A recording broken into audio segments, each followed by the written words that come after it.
Amazing grace, how sweet the sound that saved. Yung isang lalaki, isang mister na malungkot ang buhay sapagkat ang sabi niya, kami ay 28 years nang nagsasama ng misis ko, pero kailan parang hindi ko na yatang narinig sa kanya na meron akong ginawang tama. Itong mister na to, sabi niya, 28 taon na kami nagsasama ng misis ko, pero parang hindi ko natandaan na hindi niya ako binungahan araw-araw. Minsan, sila ay namasyal sa ibang bansa. And it happened na they went to Israel. Sila ay nagpunta sa Israel. At yung asawa niya, bagamat siya ay laging binubulaan, ninanap, ay religyosa naman. Kaya nga sila nagpunta sa Israel para madala kung saan yung lugar na ipinanganak si Jesus. Nung sila ay mapunta doon, ang nag-lecture sa mister niya, hindi yung tourist guide, kundi yung wife niya. Alam mo, dito pinanganak si Jesus dito pinako, dito siya inilibing. Alam mo, misis niya yung kwento. Ngayon, sabi nung misis niya, alam mo, darling, sabi sa mister niya, pag darating man yung time ako ay mamamatay, isa lang ang aking kahilingan. Ang gusto ko sana, dito ko sa Israel mamatay, kung saan pinanganak at namatay ang ating Panginoong Jesus. Alam niyo, namatay yung misis niya kasi nagkasakit sila habang sila nasa Israel. So inaasahan niya na yung kanyang, inaasahan nitong lalaki ito na dapat yung misis niya ay mailibing tungkol sa kanyang huling kahilingan na kung saan dapat sa Israel. Pero alam niyo, dinala niya sa Pilipinas yung bangkay ng misis niya. Madaling salita, nailibing sa Pilipinas. Nung siya ay namatay na at inilibing na sa Pilipinas, tinanong yung mister, walang huling kahilingan yung misis mo bago siya namatay? Meron, sabi niya. Ano yung huling kahilingan? Ang huling kahilingan niya, ang maaari pagka siya ay namatay, gusto niya sa Israel siya inilibing. Eh bakit dito sa Pilipinas inilibing? Ayaw nga eka sa Israel kasi may sinasabi siya sa akin noon na minsan meron itong tao diyang inilibing pagkatapos ng 3 araw, muling nabuhay. Ayaw nga. Why? Kasi parang 28 taon siya binubunga nga tapos mabubuhay ito ulit. Kaya hindi niya inilibing sa Israel. Iniuwi niya ng Pilipinas. Dito, hindi na ito mabubuhay. Now, kaya ko ito kinukwento, there are enemies of resurrection. Merong mga kaaway ang pagkabuhay na magmuli ng Panginoon. Not everybody believe that Jesus rose again. And those who are opposing the teachings of Jesus Christ doesn't want to see Jesus rose again. Ayaw na makita. Ngayon, ipapakita ko sa inyo na yung mga kaaway ng resurrection na yan ay nagmamanifest ba sa Christians o hindi? The enemies of Christ's resurrection.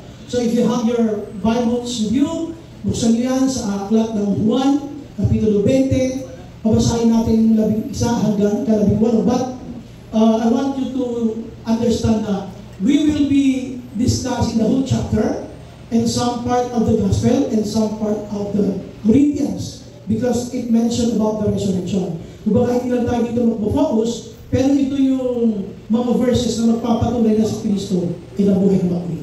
So as we discuss it, bubuksan natin buong bahagi ng Biblia na nagpapatunay na si Jesus ay muling nabuhay. Amen? Alam niyo, pagkaling ko ng pagkabuhay, dapat lahat nakangiti. Sabihin mo sa kanila, pati nga ang smile mo. Handaan yung linggo na ng pagkabuhay, hindi lang Biyernes Santo ngayon. Sabihin mo sa kanila, humiti ka naman. Magmakaawa ka sa araw-awa mo na humiti ka naman. Today is Resurrection Sunday. Everybody should be celebrating. Wala naman Biyernes Santo. Ha? Hindi nilalapit ko si Jesus ngayon. Si Jesus, ang sabi ng Bible, ay maaga-maaga pa si Mary Magdalene at punta doon sa libingan at nakita niya doon yung gardener. Akala niya, gardener si Jesus pala. My only point is, there was an excitement to see Jesus live again. Kasi nga nung panahon ng Biblia, nalaman nila na si Jesus yung everybody were celebrating. Now, if you have your Bible, samahan niyo ako John chapter 20, buksan natin sa verse 11. So, ito yung panahon na si Mary ay nakarating na sa libingan. Pero yung naunang verse niya, chapter 20, verse 11 na, yung verse 1, sinasabi na, maagang-maaga ng araw ng linggo, si Maria Magdalena ay umalis at nagpunta na dito sa Yugin para makita niya yung si Jesus na nabuhay na magmuli. So, mahaba yung kwento, so hindi ko na kinuha yung part na yun. Umpisa natin tayo sa verse 11. Ngayon, tatapusin natin sa 18, pero may mga verses pa rin na kasunod na pwede natin dapat talakayin. But I won't discuss it anymore sapagkat mahaba. So, umpisa natin dito sa 11. Sabi ng Bible, Now Mary, sabi ng Bible, stood outside the tomb, crying. So, nasa labas ng libingan si Maria, at ano ginagawa niya? Siya ay umiiyak. She was crying. As she wept, she bent over to look into the tomb and saw the two angels in white, seated where Jesus' body had been, one at the head and at the other at the foot. They asked her, Woman, why are you crying? They have taken my Lord away, she said, and I don't know where they have put him. At this, she turned around and saw Jesus standing there, but she did not realize that it was Jesus. He asked her, kinausap ni Lord si Maria Magdalena, sabi, Woman, why are you crying? So, mapapansin yung ilang beses na tinatanong yung, why are you crying? Kaya siguro meron kanta na, Lady, at yan natin sinutan, why are you crying? Why are you crying? So dito sabi ng Bible, he asked her, Woman, why are you crying? Who is it you're looking for? Sino ba inahanap mo?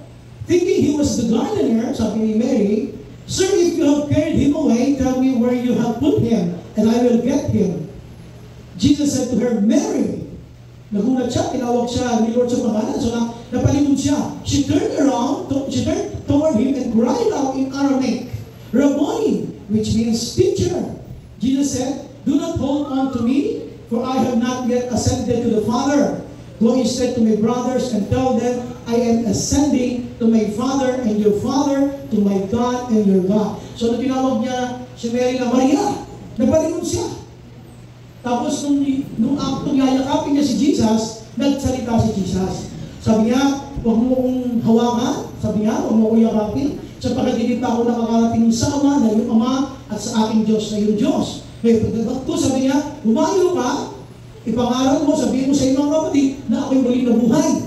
So, dito, mamamansin nyo, unang-unang sinabihan ni Jesus right after the resurrection was Mary. Sabi niya, humayo ka, sabihin sa mga kapatid na ako'y muli na buhay. Kaya dito, hindi po tayo pumapayat na ang mga kababaihan ay hindi pwedeng mangaral. Pero kung kasi mga paniniwala iba na ang mga babae daw ay dapat hindi nag-preach. Dito, right after the resurrection, ang unang inutusan ni Jesus was a woman. Sabi mo sa aking mga kapatid, sabi niya na ako ay muli na buhay. So verse 18, Mary Magdalene went to the disciples with the news. Sabi niya, I have seen the Lord.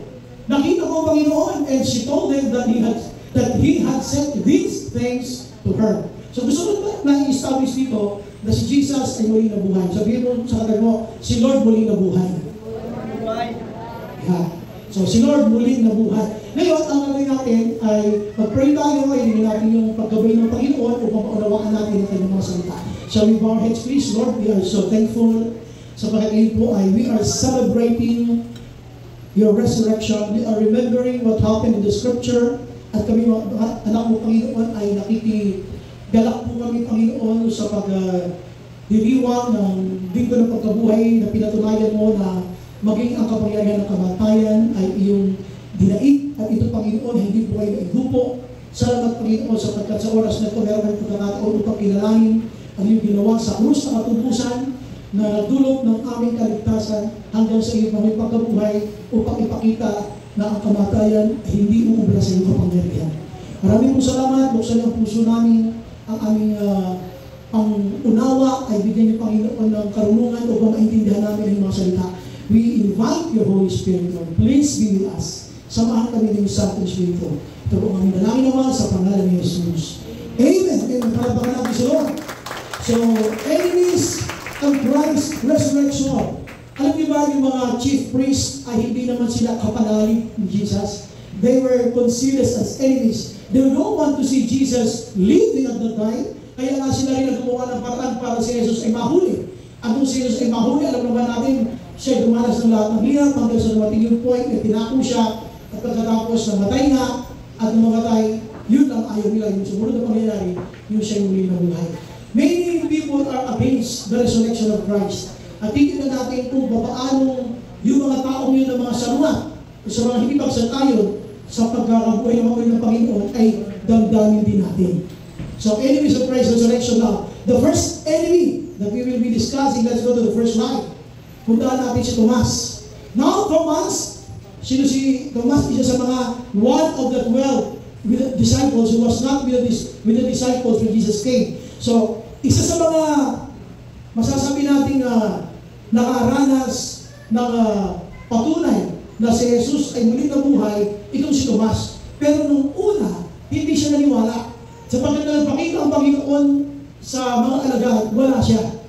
Dahil wala siya, hindi niya matanggap na si Jesus ay muli na buhay. Kaya dito, isipin niyo please makinig mo kayo mabuti. With all the excitement, yung mga alagad na kwento kay Tomas, Tomas! Alam mo ba? Nakita namin si Lord! With full of excitement! Tapos binuhusan ng malamig na tubig ni Tomas.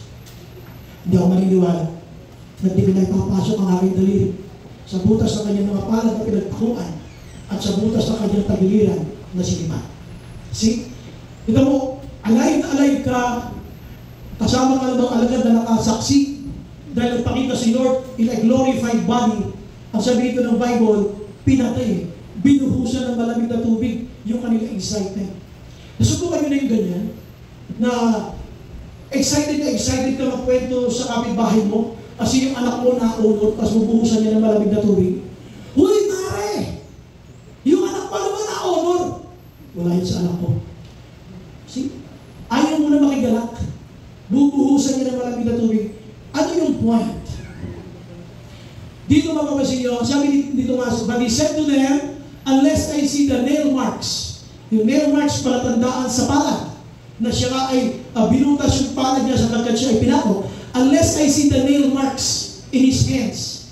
Ano pa? And put my finger where the nails were. Oh, may butas ka. Sige nga, papasok nga yung aking daliri. Sabi niya, and put my hand into his side, yung pinagsibatan. I will not believe. Grabe, di ba? Who was Thomas? He was one of the disciples. Kaya nakalulungkot na isa kang disciple, isa kang tagasunod ng Panginoon, pero isa ka sa mga kaaway ng kanyang resurrection. So what was the issue? The first enemy is doubt. The first enemy of Christ's resurrection is doubt. Up to this time, up to this moment, we are still doubting God. Sa kabila ng napakaraming beses na pinatunayan ni Lord sa buhay mo, kung gaano siya makapangyarihan, pag dumadating yung mga bagay na hindi maabot ng isip mo, instead of taking it by faith, you are doubting God. Tandaan nyo, yung isip natin ay finite, may hangganan. May mga bagay na hindi nito kaya umurawak na ibang mga bagay lalo na sa spiritual. Pag hindi na naiintindihan ang isip mo, you have to take it by faith, especially if it is the Word of God. Ngayon dito sabi ng Bible, we have seen the Lord. Dahil hindi niya ito ma-imagine. Talaga? Pwede ba yun? Pwede ba siyang mabuhay? Tapos, nung nabuhay siya, is after 3 days, wala na. On the third day, pag ikaw ay nakabalot ng kayong lino, yung lino na nakabalot sa iyo, ang isang mayroong patay sa panahon ng luma at bagong tipan, on the third day, nag-uumpisa yung deterioration of the body. Ulitin mo ha? Doon sa pangatlong araw na uumpisang humiwalay yung mga laman doon sa kanyang katawan.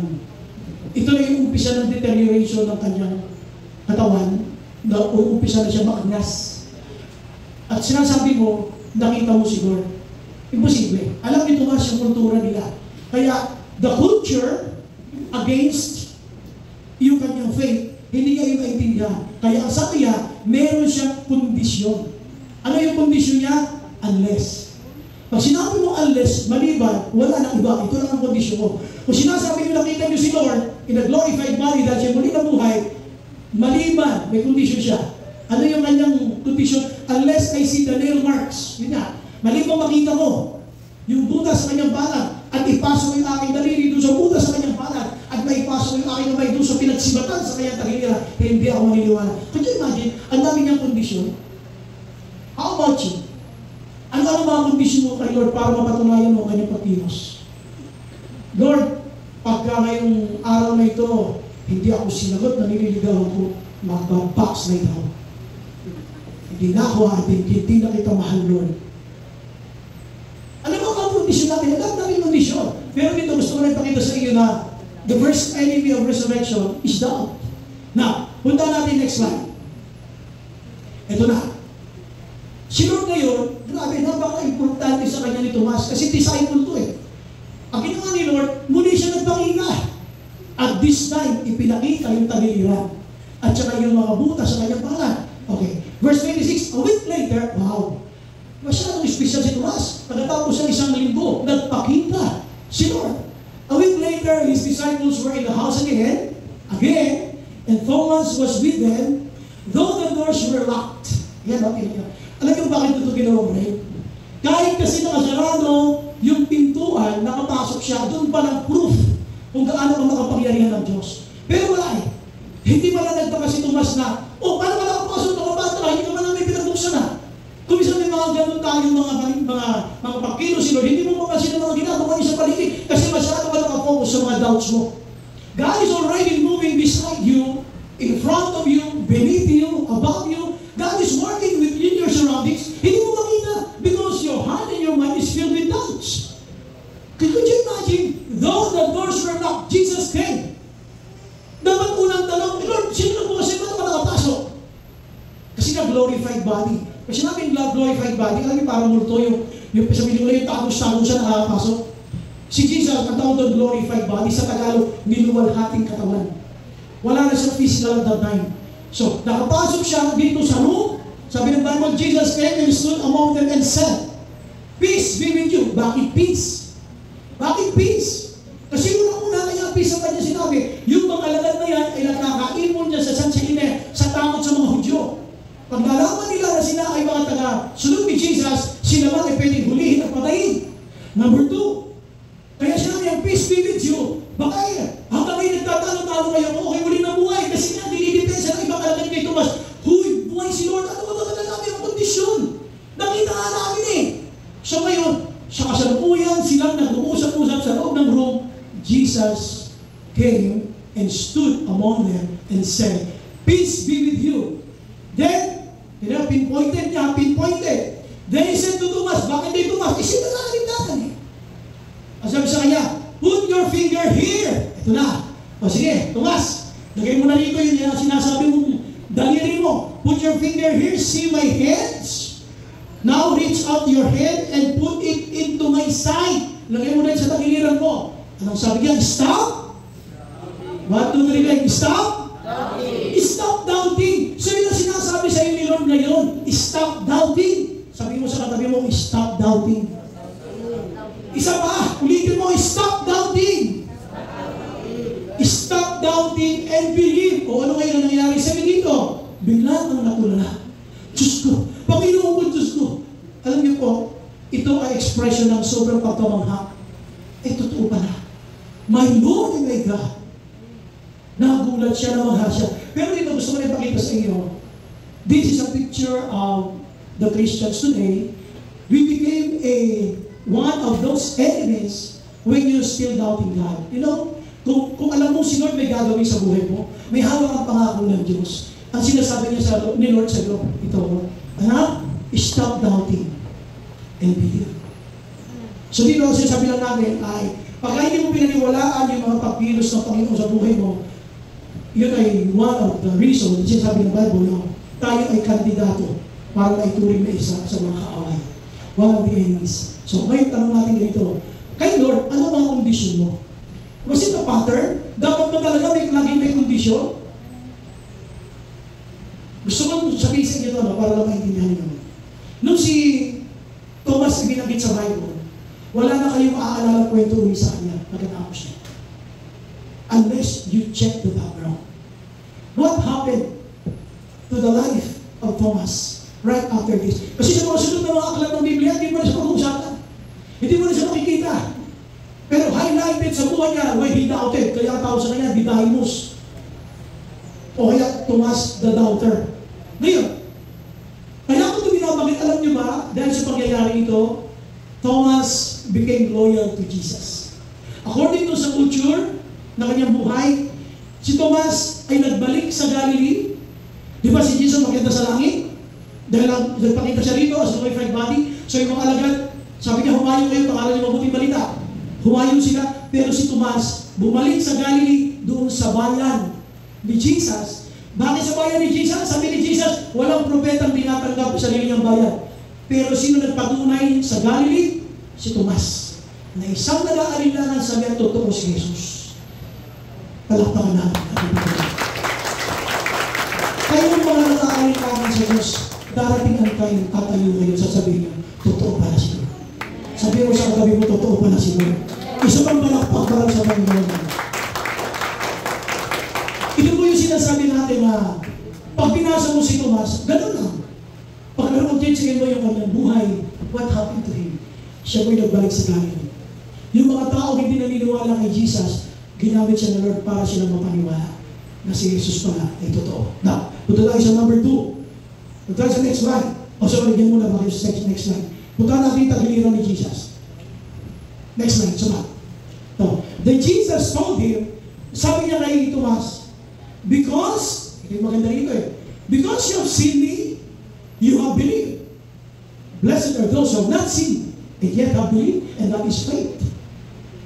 Ito, dito lang galing yung kasabihan to see is to believe. Ito yun, ikaw ba ay sumampalataya sa akin dahil nakita mo ako? Sabi niya, mapalad ang mga sumasampalataya sa akin kahit hindi na ako nakita, and that is faith. Kumisan ganun tayo Kung baka meron na mga ibang mga Kristiyano nagpapatunay si Lord sumasagot ng panalangin. Hindi, maganda niya sinasagot yung prayer request ko dahil naniniwala sa Kanya. We still have doubts. Pinatunayan na ng mga alagad sa mga churches. Pinatunayan ng mga kapatid na nag-testimony na sila na si Lord nakikinig sa ating mga panalangin. Ikaw, hindi ka pa rin nakikinig, may condition ka pa rin. May sarili ka pa rin condition. Hanggang darating yung time, you will encounter the Lord in your life. Kaya mapapansin nyo, nagkaroon ng encounter si Tomas. Kasi magtilingan mo, no? Bakit gano'n ka-special si Tomas at binalikan pa ni Lord para lang ipakita sa kanya yung kanyang tagiliran at dalawang butas sa kanyang mga daliri, mga palad. Why? Because God has a purpose for Thomas. The Lord used Thomas to go back to his hometown sa Galilee to prove to those non-believing Jews na si Jesus na propetang tinatawag nila noon ay totoo palang tagapagligtas ng sanlibutan. Palakpakan natin natin. So, kung ikaw man ay may mga hinihingi kay Lord na mga kondisyones, tandaan nyo, the Lord is not bound by your conditions. Ang Diyos ay hindi nasasakot ng mga kondisyon mo. Kung may minsan na ikay parang yung kondisyon parang sumasakayo yung mga pangyayari, hindi lagi gano'n. Hindi lagi gano'n. Kung payagan man niya yun, mayroon lagi siyang dahilan bakit niya yung pinapayagan. Now, punta tayo sa number 2. So dito sabi ng Bible, ano yung ating first enemy? Doubt. Pag-aalinlangan. So sabi ni Jesus, stop doubting. Sabi mo sa katabi mo ulit, stop doubting. So huwag ka na mag-aalinlangan. Now dito, mapapansin nyo, ano yung title ng message na to? Enemies of Christ's Resurrection. Enemies. Ngayon, kaya enemies, kasi yung word na enemy ay lumabas. Ito sa 1 Corinthians 15 ito ha. Para lang ninyo maintindihan bakit mayroong binabanggit sa Corinthians sa mga resurrection at saka sa gospel. Sila kasi ay magkasama na the last enemy. Do you imagine? Kasi nasabi natin enemies of Christ's resurrection. Kasi may last enemy. The last enemy to be destroyed is ulit. The last enemy to be destroyed is so obvious ang number 2, pakilabas na yan, death. Death is the second enemy. Dito, pag binasa mo yung verse, last enemy. Pero dito sa PowerPoint natin, yung last enemy is only the second enemy. Why? Kasi merong third. So sabi dito ng Bible, the last enemy to be destroyed is death. Yun ay verse 26. Isusunod natin verse 25, kaya may asterisk. Paliwanag ko muna sa inyo ang background ng 1 Corinthians 15 para maintindihan nyo yung context bakit ito binanggit. Meron kasi mga Jews, may mga Kristiyano na hindi pa rin naniniwala sa Kristo mababalik. May mga Kristiyano na kahit sa mga kaibigan nyo, mga tropa nyo, ay encounter nyo. O ito pa ba? Di sana uwi na ayaw mo. Tatangin ka kasi Kristiyano ka. Ang gagawin ng mga hindi Kristiyano, sasabihin sa'yo, sobra-sobra naman ang iyong ginagawa na pagpapahirap sa buhay mo. Sobra-sobra naman yung mga pakikipagbaka mo sa mundo rin. Paano kung hindi dumating si Lord? Paano kung hindi nabalik si Jesus? Sayang naman yung mga pagtitiis mo na yan. Masyado ka nagpapakabanal, baka lumagpas ka na sa langit. Sayang magpapakabanal mo. Baka mamaya hindi naman bumalik si Lord. Masyado ka naghahanda dyan. Question. Paano kung bumalik? O hindi ko sabi, paano kung bumalik? Ito makakaproblema kayo. Ngayon, ito kasi, maraming nagsasabi, hindi na bumuhay si Kristo. Kasi si Kristo namatay na eh. Tapos na. Hindi na siya mabumuhay. O ngayon, sa verse 55, challenge. Di ba nabuhay naman muli si Kristo? Amen? Okay, ito yung challenge ng verse 55. Where, O death, is your victory? Nasaan ang iyong kapangyarihan? Nasaan ang iyong tagumpay, kamatayan? Kasi nga, si Jesus namatay sa krus. Pagkamatay niya, inilibing. Tama? Pagkatapos ng 35 araw, siya muli nabuhay. Amen? 35 araw? 3 days lang! Pagkatapos muli nabuhay, ilang araw siya. Pagkatapos, kayo inaantok dito. Sabi mo sa katan mo, gising ka na? Ano yung sabi mo? Sabi mo, gusto mo na show? Wow. Alam mo, sinasadya ako na rin just to wake you up. Just to test kung may mga tunog dyan. So, ilang araw bago siya muling nabuhay? 35 araw? Ilang araw? 3 araw na. O ngayon, sabi ko nga sa iyo, sa kultura ng mga Hudyo, yung 3rd day ang start ng deterioration. Yung pagkaagnas ng isang bangkay. Kung kailan iniisip nila dapat naaagnas sa ang bangkay, doon lumabas si Jesus. Doon niya pinakita ang kanyang kapangyarihan. Kaya ngayon dito, sa salitang kanto, parang kinakantsawan mo yung kamatayan. O sige nga kamatayan, nasa na yung kamandan, ba't hindi mo na igrupo si Jesus? O sige nga, kamatayan, nasa na tagumpay mo? Akala mo, habang buhay sa libingan si Jesus, ang Diyos ko na si Jesus ay muling nabuhay after 3 days. Alam pa natin si Lord. Kaya dito ang challenge niya, where, O death, is your sting? Nasa na yung kamandan? Nasa na yung kapangyarihan? Pero binasa niyo dito, the sting of death, yung kamandag ng kamatayan, ay kasalanan. Totoo yun.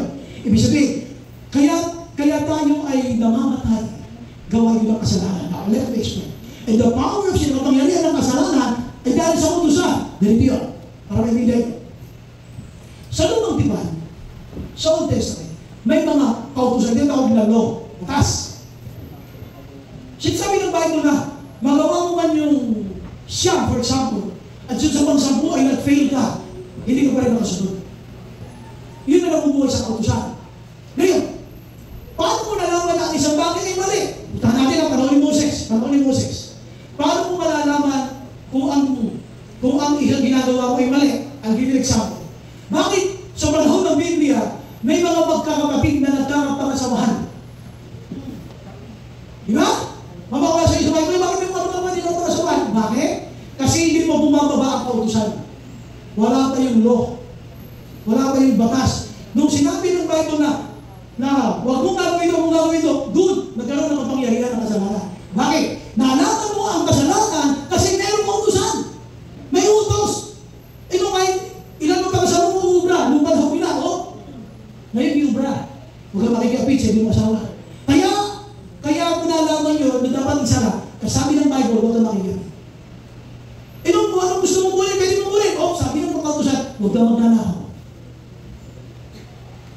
Kumbaga, there is what we call the law. Kaya mayroong law na naman mali kasi may kautusan. Nakaintindihan tayo? Kasi kung wala yung utos, hindi wala mali, tuloy-tuloy na. Tuloy-tuloy na ang buhay. Ito.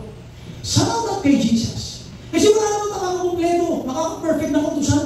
Ang daming utos sa Bible. Hundreds. Thousands. Alam niyo ginawa ng Diyos Ama? Dalawa lang kasunod eh. Binigay niya yung kanyang kaisa-isa anak na si Jesus. Anong layunin? He is the fulfillment of the law. Siya yung kaganapan na kautusan. Kaya everything, because Jesus died, everything should be taken by faith. Ngayon, hindi ka na ngayon na magkakaroon ng kahinaan para hindi mo mapagtagumpayan ang gawa ng kasalanan. Bakit? Meron kasing Jesus na namatay para sa iyo. But thanks be to God, He gives us the Kumbaga, dating mahina ka sa mga bagay na ganito, pero nung tinanggap mo si Lord by faith, Lord, salamat mo because Jesus is the fulfillment of the law. Si Jesus ang namatay upang lahat ng mga bagay na meron tayong kahinaan, siya ang iyong magiging kalakasan sapagkat dinala niya sa krus ang lahat ng kasalanan ng sanlibutan. Palakpakan natin. So ngayon, sabi natin dito, death. Alam niyo ba, gagawin ng tao ang lahat, mabuhay lang. Punta kayo sa ospital, yung mga sinasabihan ng mga kamag-anak, kapatid, mga anak, sasabihan ng doktor, wala nang pag-asa yung asawa nyo, nanay nyo, kailangan mo siyang tubuhan sa leeg. Pag tutubuhan sa leeg, wala, parang kalalabas siya dito, lantang kulay na ito, matatapos. Pero kahit alam nilang, pwedeng bumigay na yung katawan pagkatapos na tubuhan, mangungutang pa rin ang pamilya para lang mabuhay yung kanilang nanay, kapatid, kuya, anak. Pero pagkatapos ng umisan, hindi na tayo nagtatagay. Kasi gagawin natin lahat para mabuhay. Kung meron na tayong kinatatakutan sa mundo ito, ay mamatay. Walang gusto mabuhay na buhay ka lang, gandang buhay ka, ayaw mo. Kaya nga iba sa sobrang hirap, gusto na nila mamatay. Pero yung ibang tao naman, gagawin na, kung lang sila mamatay. I was talking with a very rich woman many years ago. Napakayaman ang babae. She has 2 kids. Mayaman sila mag-asawa. So, kakaroon kami ng sa Bible study. Alam mo, sabi niya sa akin, alam mo, pastor, kung mayroon mga kinatatakutan sa buhay, ano yun? Akala ko yung kamatayan, yung tumanda. Ayaw mo tumanda. Kasi ang ganda-ganda niya. So, problema lang, yung pagtanda mo magaganda. Yung iba, hindi problema yun. Sobrang mo si pastor. Hindi mo nabibiro na ako. Kasi sabi niya kasi, ang kinatatakutan niya, yung tumanda siya. Sabi mo, bakit mo natatakutan? May savings ka naman, may mga anak mo na alaga sa'yo. Basta yung tumanda, ano yun, hihinto sa'yo yung panahon? O dahil, kumbaga, sa amin na tuloy yung panahon, sa'yo hinto? Hindi naman ganun. So, I tried to make her accept that the people today, dapat handa ka rin sa bagay na yun. Ngayon, kaya ko ito binabanggit. Ang gagawin ng tao, lahat-lahat, gagawin niya, mabuhay lang siya. Pero, bakit? Kasi nga, ayaw natin mamatay. Sino rin gusto mamatay? Kung pepre ko mamaya. That's it. Let the Lord answer your prayers. Sige, wala! Kaya nga umiinom ng gamot eh. Di ba? Kaya nga, nung panahon ng COVID, ayaw mo lumabas sa bahay. Ayaw mo kasi nga madali. Kasi sabihin, may iba ka, nasa bahay na no travel records. Pero nagkakaroon ng COVID. Pero nangyari, namamatay. Ang point ko lang is this, lahat gagawin ng tao, huwag lang siyang mamatay. Pero alam niyo si Lord, yung kamatayan na yan, na kinatatakutan ng tao, napagtagumpayan niya. Pagtagumpayan niya. Kaya ang challenge niya, nasaan kamatayan ang limamandan?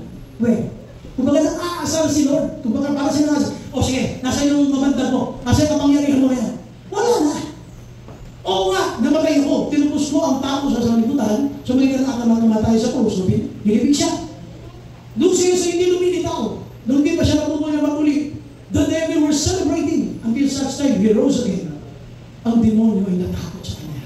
Sapagat ang Diyos ay pinailangan, mapagtagumpayan ang kapangyarihan ng kamatayan. So sabi ng Bible, he who believes will rise again pagdating sa huling araw. Tayo na mga sumasampalataya sa Kanya ay muli rin bubuhayin sa mga huling araw. Palakpakan natin. So tanong mo natin, huwag kang matakot sa kamatayan. Sino takot sa kamatayan? Yung hindi nagtatapat kayo. Kasi alam niya, baka hindi siya sa langit mapunta. Pag hindi ka nagtatapat kay Lord, takot ka mabalita na may COVID na naman, yung pertussis na yan, ayaw mo na manibagong sakit na naman, kasi hindi ka faithful eh. Kakabaka baka hindi ako makarating sa langit. Sana maganda kong inumpisahan. Yun naman ang kinakabahan dyan eh, yung mga hindi nagtatapat kayo. Pero kung ikaw alam mo, faithful ka kay Lord, lahat ng binigay niya sa iyo ay pinagsusulit mo sa Panginoon, naglilingkod ka sa Kanya, wala kang kaba. Hindi ka matatakot sa kamatayan. Eh, sino yung kinakabahan? Sabi mo sa katabi mo, ikaw ba yun? Ikaw ba yun? Ha? Ako na talaga sila hindi naman faithful eh. Dito, ang sinasabi lang niya ay, tinan nyo, walang pakialam si Jesus. Akala mo ba ay nabigil mo lumabas si Jesus? At the point na hindi mo inaasang lalabas siya on the third day. Kaya pwede naman siya mabuhay on the first day. Bakit nila mag-second day pa? Bakit nila mag-third day pa? Kasi sa kultura nila, yung third day na mabubuhay na matuloy is hopeless. Hindi na inaasahan mo. Kaya sa lumutang, hindi nyo inaasahan lumutang ako. Pinakita niya. Kaya ang tanong, where all death is your victory? Nasaan ang kapangyarihan? Dahil namatay ako, akala mo, okay na yun? Hindi. Ako'y babangon. Tapos ito, where all death is your sting? Nasaan na yung kamandag? Wala. Sa buhay ng Kristiyano, dapat wala ng kamandag ang kamatayan. Sapagkat kung ang buhay mo ay talagang nakaangkla sa Panginoon, no matter what, hindi ka dapat natatakot sa anong nangyayari sa mundo ito. Sino natatakot? Yung mga hindi nagtatapat sa ating Panginoon. Ulit na kami mo yung katabi mo, ikaw ba yun? Now, puntaan natin ngayon yung, itong 57 na to. Tandaan nyo ito, 1 Corinthians 15:57 ito. Sabi ni Lord, sabi ni Paul, but thanks be to God. Salamat. He gives us the victory through our Lord Jesus Christ. Ano yung ibig sabihin yan?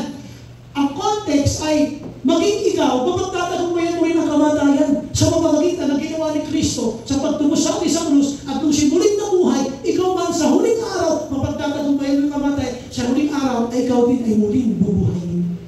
Malakpakan natin ito. Kaya huwag ka naman natatakot sa kamatayan. Alam niyo ba, death is joining with your Creator in heaven. Alam mo kung wala ka mong dapat na pangarap sa mundo, dapat maging pangarap mo maling makasama si Lord sa buhay mo. Kung meron ka mong that is joining with your Creator in heaven. Kaya lang baga yung nagiging biruan natin, di ba? Kung may magpapaalam. Gusto mauna ako, sabi ko, bata ka pa, huwag mo na. Kaya biro mo sa kanila eh. What? Nobody wants to go to heaven. Sa tingin niyo maganda bang lugar ang langit? Oh, ito na lang wala na sumasagot. Sa tingin niyo ba maganda lugar ang langit? Sino gusto mauna ron? Di ba ayaw nyo? Ayaw nyo, bakit hindi nyo maiwan si Facebook? Hindi mo maiwan si IG mo. Hindi mo maiwan si BTS. Pero ito iniwan. Pumasok sa ulo mo. Ay hindi, pumasok doon sa military. Pero meron ng isang lalabas. Nakalabas na nga yata tayo siya. Now, puntahan natin next slide. Next slide. Okay. 57 yung kanina. 57 ha? Ngayon 58 na. Ito sabi ni Paul. Ito yung conclusion ni Paul sa 1 Corinthians 15. Therefore, sabi ha? Kaya na mga kapatid, my dear brothers and sisters, so hindi siya sabi, therefore, brothers, isinama niya pati mga sisters. Anong gagawin niyo ngayon? Na dapat hindi ka na matakot sa kamatayan, dapat na yun, ang gagawin mo ito, stand firm. Magpakatatag ka, sabi niya ni Paul. Sabi niya, magpakatatag ka, let nothing move you. Dapat walang sino magpapatinan sa iyong pananampalataya. Ikaw na brother at ikaw na sister. Dapat let nothing move you. Anong gagawin mo? Anong focus mo ngayon? Hanggat hindi ka pa namamatay? Sabi niya ito, always give yourselves fully to the word of the Lord. Bakit? Because you know that your labor in the Lord is not in vain. Palakpakan natin natin ang Lord. Ang sinasabi niyo, huwag matitinag. Huwag magpapapekto. Huwag mo hinaan pa na ng palataya, may maapektuhan ng sinuman. Kaya ang sinasabihan dito ni Paul, pareho. Kayo mga brothers, kayo mga sisters, stand firm. Don't be offended of anything. Always remember, Jesus is coming soon. Pabalik na si Lord, don't be distracted by anything. Let nothing move you. Stand firm. Manatili ka matatag, ilang taon mo na-check ka matatag sa dami ng trials. Kailan nasubok ko ngayon matatag ang isang puno? Pumunta kayo sa Israel, lahat ng mga puno ng sentro, yung cedar trees, ang daming tama ng mga tangke. May mga sawit yung kanilang mga poste ng mga puno ng cedar trees. Bakit? Palatandaan ng mga tangke na tumama ng panahon ng gera. The strength of a tree can only be measured by means of sword and wars. The strength of a Christian can only be measured by the struggles you experience and by the triumphs you encounter. Kaya sabi dito, therefore, my dear brothers and sisters, stand firm. Sabi mo sa katay mo, stand firm. Isa pa, sinawan mo, stand firm. Now, alam niyo ba, sabi niya, let nothing move you. Grabe. Walang anumang issue na dapat na magpapatinag sa'yo. Sabi mo sa kanya, wala dapat. Isa pa sa kabila naman, wala dapat. Let nothing move you. Grabe. Instead na entertaining mo yung mga issues sa buhay mo, lahat ng struggles mo, dito ka mag-focus. Give yourselves fully. Grabe. Full. Hindi half-hearted. Hindi medya-medya. Hindi ka pula-kapraso. Ibigay mo ng buong buo ang iyong mga ayong sarili sa paglilingkod sa Panginoon. Palapagan natin. E bakit tayo apektado sa mga issues? Baka hindi mo binibigay ng buo ang buhay mo sa paglilingkod sa Panginoon. Naalala nyo nung kinuwento ko sa inyo, yung dating pastor natin dito, si Pastor Julio, nung siya pa nagpapastor dito at ako pinagpapastor sa Malolos. Dumadala ako sa kanya pag Lunes. Pinagkukwentohan namin yung ministry, the security in Christ the time, at saka yung ministry ko sa Malolos. With full of excitement, kinukwento ko siya ng pastor, ang sarap maglingkod sa Panginoon. Oo nga, sabi niya. Sabi ko, pastor, ano ginagawa mo? Pagka yung nalulungkot ka.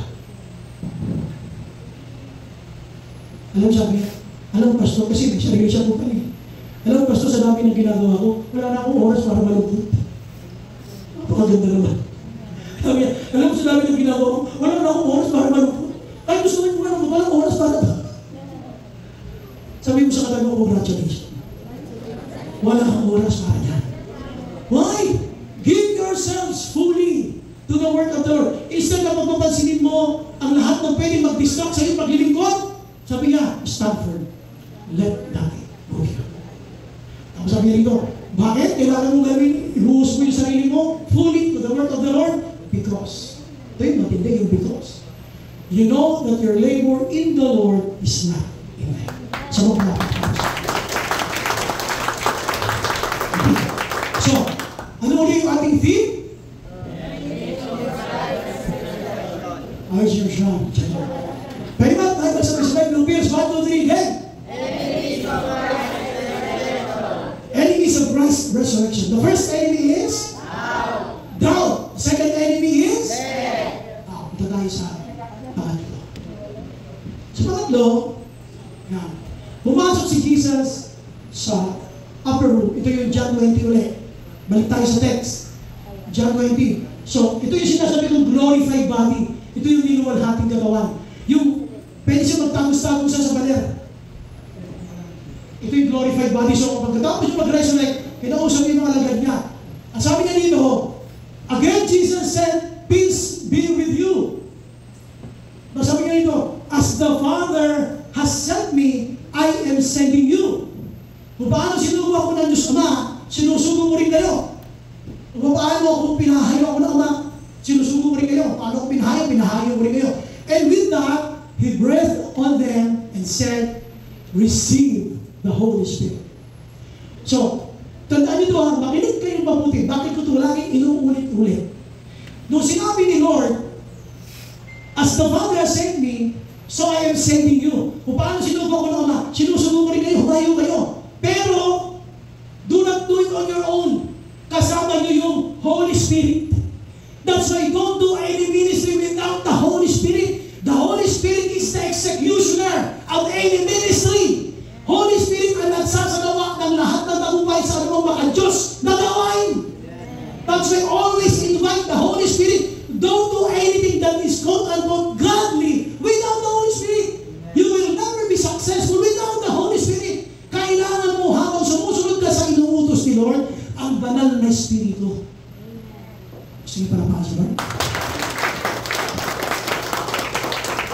Ang sabi nga, John 20, paano sinusugo ako na? Sinusugo rin kayo. The third enemy, kasi ito alam nyo, John chapter 20. Pagkatapos sasabihin na, kung paano sinusugo ako ng Ama, sinusugo rin kayo. Baka umayo kayo. John 20. Pagdating sa John chapter 21, hindi sila sumunod. Nangista sila. Bumalik sa dating buhay nila. They went back to their own lives. Sabi ni Pedro, mangingisda ako, kauutos lang. Sabi ng mga kasama niya, sasama kami. So dito makakapansin nyo na hindi na ginawa yung duty. Which is number 3. Ano yung number 3? Nabas natin number 3. The third enemy is duty. The duty was, as the Father sent me, so I am sending you. Did you obey? There was a duty to be done by everyone. Pero yung tayo na pinanonood lang natin, sila lang ang humahayop, sila lang ang nag-ministry. We don't want to get involved. Ang sabi ni Jesus, as the Father has sent me, I am sending you. Kaya ngayon itong sending, itong reaching out, ayaw mo niya, hindi mo lang kagalit ka ng Great Commission because you don't want the duty. Gagawin ko iba kong gagawin sa trabaho ko, sa negosyo, gagawin mo lang yan, pero humayo, kayo na lang, bahala ka sa buhay nyo. I will not involve myself. And those who are so active doing it, they receive, instead of encouragement, they receive criticism from those who are watching. Yung mga nanonood lang sa mga humahayo at nakabigay ng mga criticism sa mga sumusunod sa utos nila. Every one of us ay kasama dyan. Lahat tayo ay kasama dyan. Pero hindi natin ginagawa. Third enemy is duty. Ayaw natin. Abala ka na ministry ka. Abala ka na gawain ni Lord. Sabi mo sa katan mo, hindi abala si Lord. Sa isang beto mo, hindi abala si Lord. May task. You know, bumaba si Jesus, kung sabihin, nagpakita si Jesus, para lang sabihin sa mga lagad, kung paano sinugo ako ng Ama, sinusugo mo rin kayo. May duty. Sabi mo sa katabi mo, may duty. Kalamitin mo sa ilong, may duty. May duty. Ayan. Again, Jesus said, peace be with you as the Father has sent me, I am sending. Kaya tuloy-tuloy lang tayo sa pag-reach out. Sa mga kabataan, sa women, sa men, sa couple, sa SYP, lahat ng klase ng tao na pwede abutin. Tuloy-tuloy ang JCIWC sa mga world because it is God's command. Amen? Palakpakan namin si Lord. It is a duty. Hindi nyo naman saying, up to the time na si Jesus ay mag-resurrect bago sa umakit sa langit, yung pa rin ang utos. Let's go to the next slide. Nung siya ay papunta na sa alapaap, at akit na siya, hindi nagbabago utos niya. Dumating sila sa Mount of Galilee kasama yung disciples. Aalis na lang, yun ba ang bilin? Di ba, alam niyo, pag hindi importante yan, hindi ibibili niya. Tingnan niyo rito, pag may naiiwan, binibili na, o yung mga saksahan, hindi nabunot ang importante kasi, baka maiwan nila kasaksa. Pag aalis si nanay, mga bata lang, huwag kayong magpapapasok sino-sino ha. Maliban ako, pag-deliver na dalawang sakong pera. May mga bilin tayo gano'n. Kasi dahil yung habilin ay importante. Kaya may last will and testament. Dito si Jesus, pag namatay niya, aakit na lang sa langit, ibinilin pa ulit sa mga alalan niya. Then Jesus said, sabi nito, all authority in heaven and on earth has been given to me, therefore go and make disciples. Yan po ang ating nilalakaran. Diyan po tayo nakabase. Bakit tayo may mga discipleship? Bakit tayo may mga training? Bakit natin gusto humayo? Kasi utos siya ni Lord. Huwag na natin guluhin ang Biblia. Utos siya ni Lord. And this must be done by everyone. Hindi lang ilang piraso sa inyong ministry. Lahat tayo, sabihin sa atin mo, lahat tayo. Ituro mo, kasama ka. Turo mo yung kasama ka. Lahat tayo kasama ka. Eh yung iba ayaw. Ayaw ng duty. Gagawin niya kahit ano, pero hindi siya mag-duty dyan. Para kayo. Sabi mo sa katabi mo, hindi ka gano'n. Sabi mo, gusto ko makita ninyo na that is the third. Yan yung ikatlo. The third enemy. Balikan natin yung ating theme. Ano yung ating theme? Okay, so, what was the first enemy of Christ's resurrection? Doubt. Number 2 is? And number 3, duty. Sabi mo sa katabi mo, gumanap ka naman. Gumanap ka naman. Bakit magtulungan ka? Sabi mo sa kanila, bakit magtulungan ka? So, humayo tayo ng sama-sama. The mandate was given to everyone, not only for a selected few. Kaya huwag natin panoorin yung ilang mga members na humahayo, ilang leaders na humahayo, ilang workers na humahayo. Dapat tayo lahat. Amen? Siya po pala kapag sa kanila. Ito tayo sa ating conclusion. Ito yung ating conclusion. Christ's resurrection is not just a feeling to be enjoyed, but a fact to be believed on. Christ's resurrection is not just a feeling. Yung pagkabuhay na natuloy ni Kristo, hindi lang ito pakaramdam, ay sarap naman, no? Tinumusa ko ni Lord, ang galing. Hindi ito more feeling. Ito isang katotohanan na kailangan mong panampalatayanan at ibanaw. Hindi na ito yung sarap sa feeling na, ay salamat, buti na sila na-resurrect. Ang galing. Hindi ganun. It's not just a feeling to be enjoyed. It's a fact. Ito katotohanan na you have to believe and do it. Hanapan ka naman ng kaluluwa, maniwala ka sa akin. Pag kayo nag-rapture, sabihin nila, ilan ang akin kaluluwa sa akin? Naku, ano sasagot mo? Wala ako eh. Bakit? Bis ako. Naku. Sabihin niyo, hindi ba siya sasabihin nila, sabihin niya yung Lord, ewan ko sa'yo. Hindi ba naman sasabihin nila, but my only point is, ang pagkabuhay na magmuli ni Kristo ay isang damdamin siya na masarap sapagkat, wow, thank you Lord, meron kaming Jesus na namatay, muling nabuhay, at dinaig niya kapangyarihan ng kamatayan. Kaya ako, na sumasampalataya sa Kanya, kahit mamatay ako, okay muling bumuhay sa ulit araw. Kapagod na. Ay dito, it is a fact na kailangan mong tanggapin na ang pag-abot ng kaluluwa ay trabaho ng bawat mananampalataya. Amen? Tayo na. How bright